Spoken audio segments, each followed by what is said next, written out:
I use the word weapons, but like your body is also a weapon. So you just kind of have to think of your weapons differently. So in a regular match, say if you're throwing forearms or headbutts or fists, and in a death match, like you might be using a light tube or a kendo stick, like that's your strikes, you know. And then I would say the one big difference is the pacing, because in a death match you're taking these massive bumps that you should, you know, would put down a regular human. So you really have to like sell the fact that like let me try to think of something I just took recently that my last, or no, 2 shows ago in Chicago, I got tased in a match. So like, that's a huge deal. So like, I was putting a guillotine headlock, and I was like, I wasn't going to tap out because this is just a headlock to me. And then I got tased while in the headlock, and that's how the finish happened. But, you know, in a regular fight, like you have to level up things to that extreme, but without using the actual extremes, you know what I'm saying? Like, you level it up. It's like you level up from big strikes to big slams to, oh man, dude's coming off the top rope with an avalanche powerbomb, like Mike Awesome style. You know, it's just different types of extreme, I suppose. Interesting. Okay. Yeah, I was curious about that because I mean, like you said, wrestling is wrestling. It's just the different genres and the way you go about it. Different flavors. That's all it is. Sure. Exactly. Different flavors of ice cream.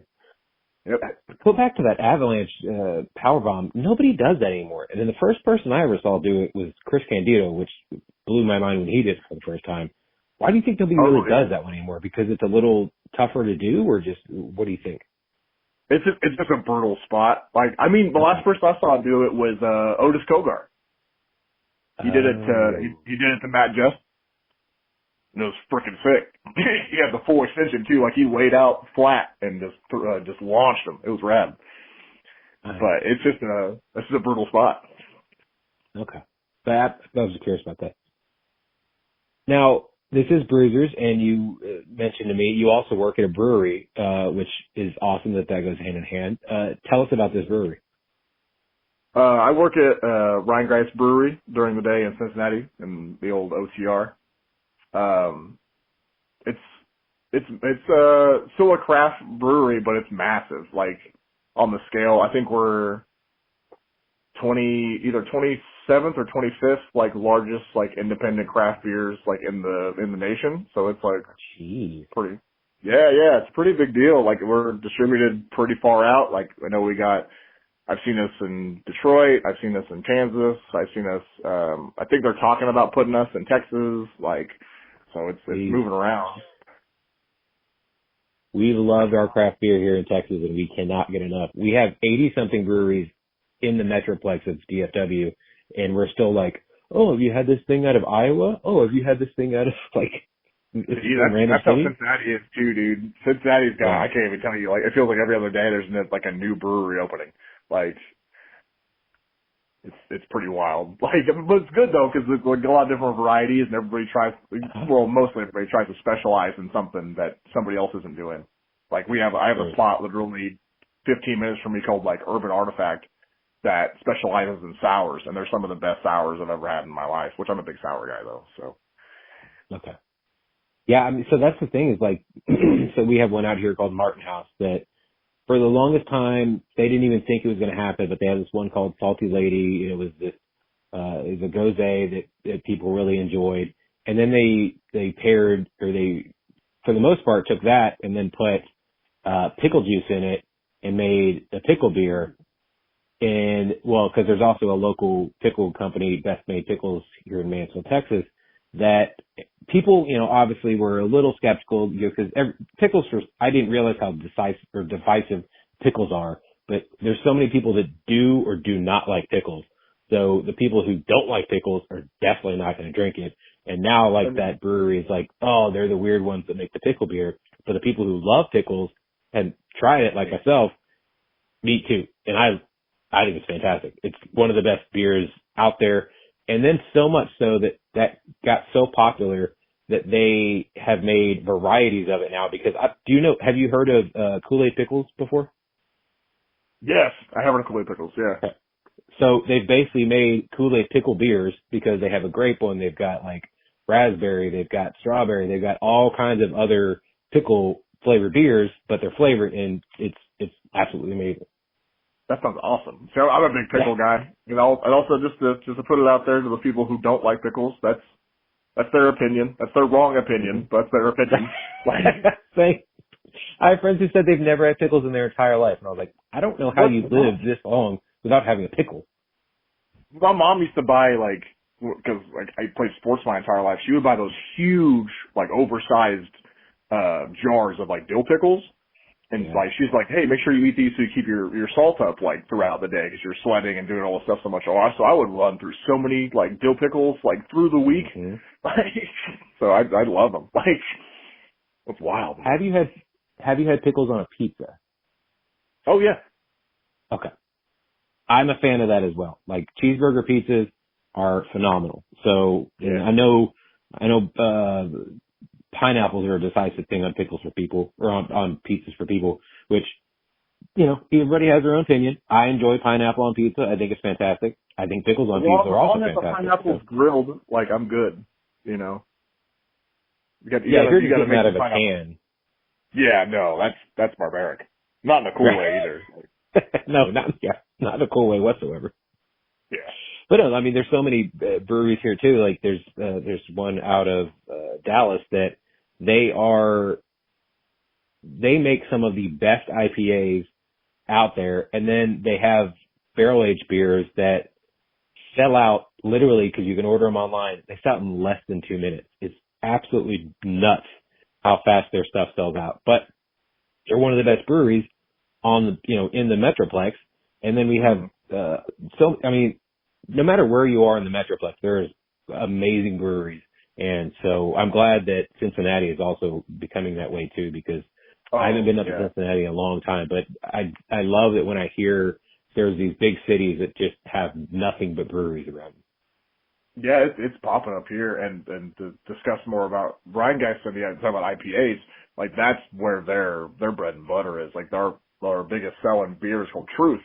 It's the flagship. It's like the first beer they made almost 11 years ago that really got them on the map, and it's still the biggest seller today. Like, I know so many people who don't like IPAs that I'm like, hey, I know you don't like these because, you know, you don't like it, how hoppy it is and how bitter it is. Try this. Mm-hmm. And they have the Truth, and they're like, this is really good. I'm like, yeah, it is. It's that IPA for people who love IPAs and people who don't really have a feeling positive or not about them. I'm like, try this. It's smooth. It's super good. But we have so many variety. Like, I think we got like 3 or 4 hazy IPAs right now. We got a few Imperial IPAs out right now, like they're named after like prehistoric animals that are pretty freaking cool. You know, like the newest one that just came out, we just got it in can because it was kegged for a long time, but it's called Cave Bear is the newest one. That one's sick. And then the other ones, it's we got it in 19.2s. They're called it's called Titanoboa. And this is an 11.2. It's 11.2%, 19.2 ounce can. And I always tell people, I'm like, hey, like drink one of these, and if you do, really gestate how you feel. Because I've had 2 of them, and that really set me on the couch for a while. I was like, I don't think I could ever do more than 2 of these, you know. And I drink craft beer pretty regularly, but they're strong, and it's a lot of beer. I love that because I love craft beer in general, but yeah, my tolerance is stupid high, which I don't know if that's a good thing or a bad thing, but I love it whenever I could just have some and I'm like, oh yeah, I can feel this. This is good. There's good stuff happening right now. Yeah, we got some, like, all the Imperials like that. We have another one, it's one of our other flagship ones called Knowledge. It's a 12% double IPA. We got, what is the other one? There's a couple, like, barrel-aged ones that are, like, 14%. They're, like, dark. Oh, it's a dark-aged sour. That's what it is. Like, it's super weird because initially, like, it has so many, like, levels of flavor because initially comes in as, like, your kind of really dark barrel-aged beer, but the more you keep sipping through it, it takes levels of sour and then back to dark and then back to sour. It's really interesting. Yeah, I'm looking through their Instagram right now, and I love that logo. That logo is amazing. Oh, bro, that gets slapped on everything. That's the joke at work is like, yeah, we're just apparel marketing company that happens to sell beer, because that logo gets slapped on everything, and everybody loves it. Like the newest one we just did for, we had this beer called Side Quest that came out. It's a hazy pale ale that's got like, video game themed merch and shit. So like it has like an 8-bit version of our logo, and I'm like, God, it's sick. I work here and I want to buy this. Like, yeah, I'm seeing that right now. That's awesome. Yeah, I saw it in the merch today. I'm like, damn, it's cool. Like, yes, please get them to distribute down here because I would love that. Oh, there's a hot box. That's fantastic. Yeah, it's so we have a variety pack that has like it rotates always, but there's always one rotating beer that's like the special exclusive for the hot box. Nice. And this time it's the Hazy Pale, which is the Side Quest. Yeah. Before that one, it was what was it? I think it was just a pale ale called Pretty Bird. One before that, though, did have my favorite in it, which was called Pixel, and it was a cold IPA, and I crushed those. I was just talking to that brewery I was telling you about earlier about cold IPAs. Those are becoming more popular, and I think those are great gateways for people that don't like IPAs. They could drink that, and they're like, yes, they're so smooth. And I think if you are not a big fan of IPAs, which I can understand, like I had to kind of get an acquired taste. Even some I've had are still too hoppy. But, again, everybody's palate's different.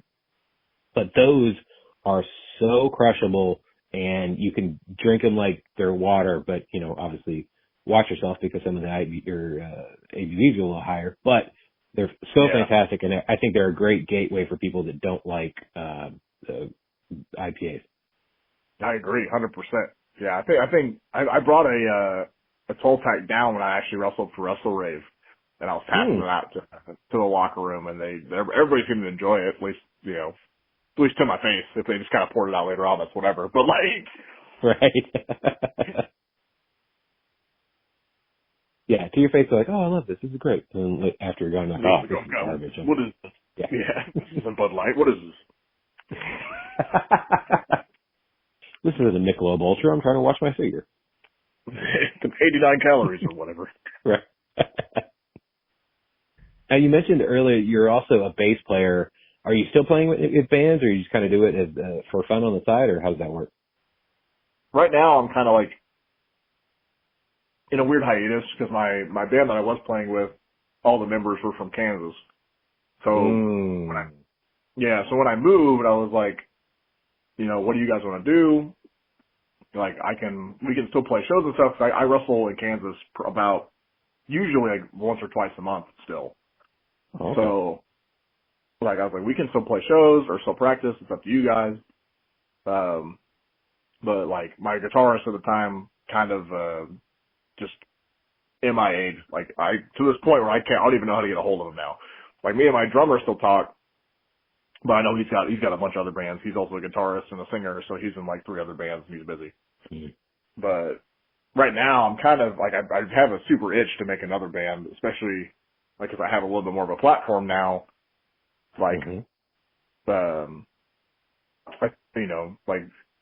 Schlack is a good example. Schlack's a big wrestler, and now so his old bands and his new bands have a kind of extended platform because he's such a big figurehead, in the deathmatch scene. He is the deathmatch wrestler, in my opinion. So he gets that extra boost because there's so many deathmatch fans who are also big metalheads. That's what I usually normally play is more extreme music. So I just am really getting that itch to play bass or do vocals and just let loose on stage again. But it's hard to find the time and find members sometimes with my schedule. So there's a big music scene everywhere. So I imagine, if you want to find somebody, you could just get out there and figure it out.